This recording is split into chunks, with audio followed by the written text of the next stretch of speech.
I accept this award today with an abiding faith in America and with an audacious faith in the future of mankind. I refuse to accept despair as the final response to the ambiguities of history. I refuse to accept the idea that the isness of man's present nature makes him morally incapable of reaching up for the eternal oughtness that forever confronts him. I refuse to accept the idea that man is mere flotsam and jetsam in the river of life, unable to influence the events which surround him. I refuse to accept the view that mankind is so tragically bound to the starless midnight of racism and war, and that the bright daybreak of peace and brotherhood can never become a reality.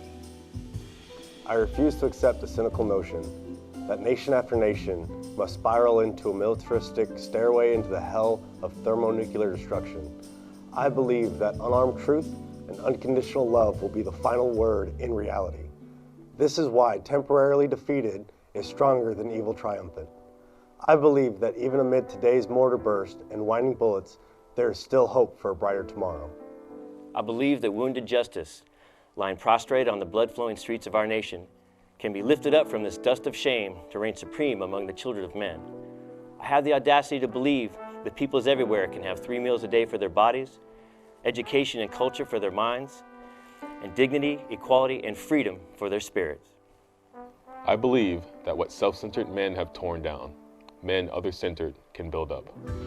I still believe that one day, mankind will bow before the altars of God and be crowned triumphant over war and bloodshed. And nonviolent redemptive good will proclaim the rule of the land.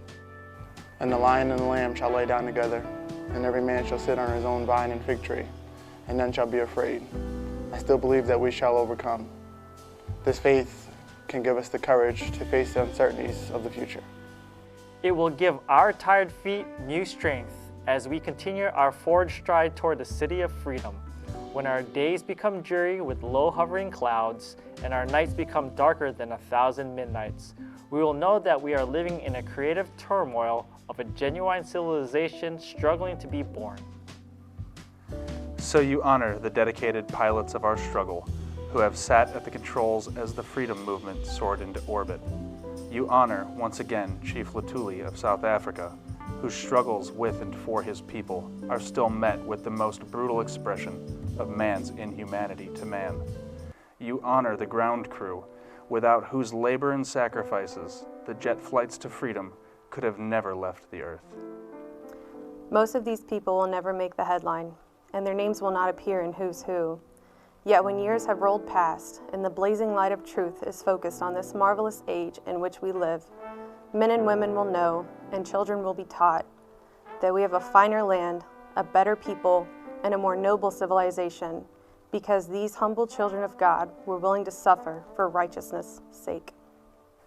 I think Alfred Nobel would know what I mean when I say I accept this award in the spirit of the curator, this precious heirloom which he holds in trust for its true owners, and all those whom beauty is truth and truth beauty, and in whose eyes the beauty of genuine brotherhood and peace is more precious than diamonds, silver, or gold.